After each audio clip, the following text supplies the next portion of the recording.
Okay, identifying beats. Now, the purpose of this particular video is to put a band that recorded without a click track to the click track. So we're not changing the tempo of how they played or what they played.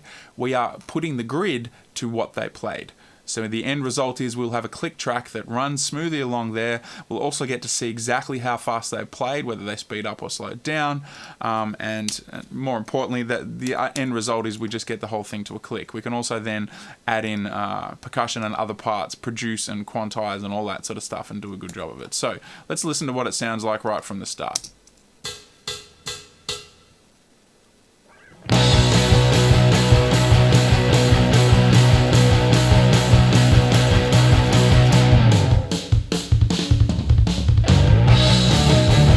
Beautiful. So we get the idea that right at the start here, I'm in grid mode. We can see that nothing is lining up with the grid. And if we make a click track, which we're going to use for this at some stage anyway, we will get to hear that it really doesn't move along nicely with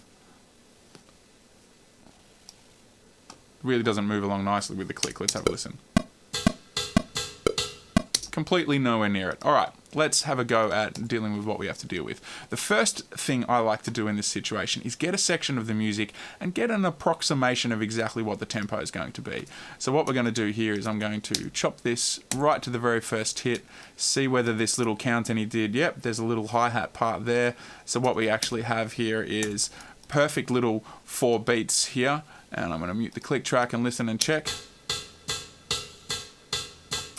So what I can do is, I'm going to copy this, I'm going to paste it after the rest of the track is completely finished, so that I can just not mess with anything and work out what the tempo is basically going to be. So Command I is what you use to do identify beat, and it will tell us how long, how fast, should I say, this particular bit of audio goes for. It starts on bar 112. We know that it goes for exactly 1 bar, so we need to type in here 113. That resets the beats and the ticks, and this now tells us that that particular bar goes for 147.0899 beats per minute, approximately. Let's now undo all that, go back to the start of our track, leave it exactly as it was, bar this little chop at the start, where what we're going to do is now we're going to chop all of our entire music at this particular point.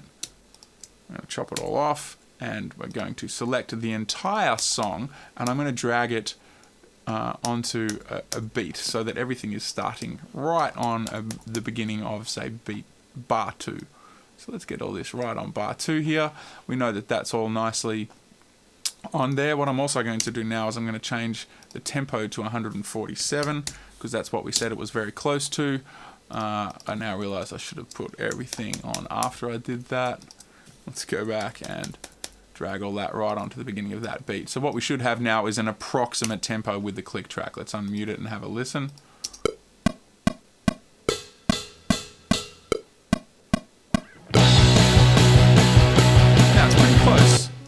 Now it's pretty close, but what we want to do is we want to be perfect. So we're going to even get even this particular little part here to be right on, and we can do this by, say, selecting the area that we want it to go from, which is from the start of this particular clip here, right up to that point there, which is that beat 4. So we can identify the tempo of any section here. Identifying that beat starts on bar 2, and it goes to the beginning of bar 4. Now it says it's 44 ticks later, but as soon as I type in number 4, it resets that.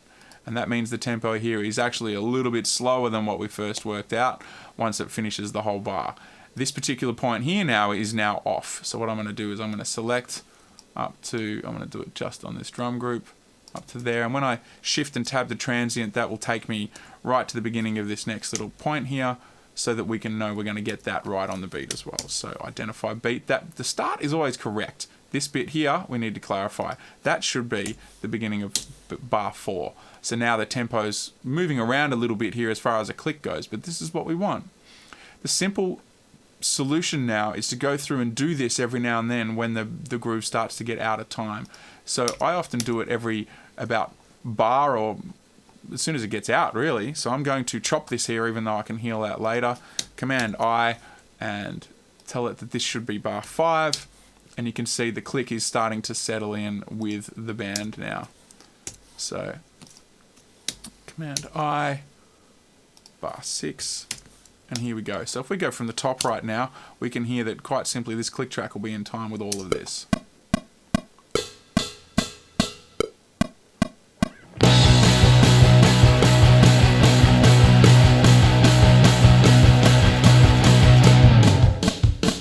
Starting to go out down here, and you can start stretching it out and not doing it all the time if you like. You can just pick almost any point, any bar point, and decide where you want this to go to. So usually using tab to transient on the drum tracks to get this stuff right in time.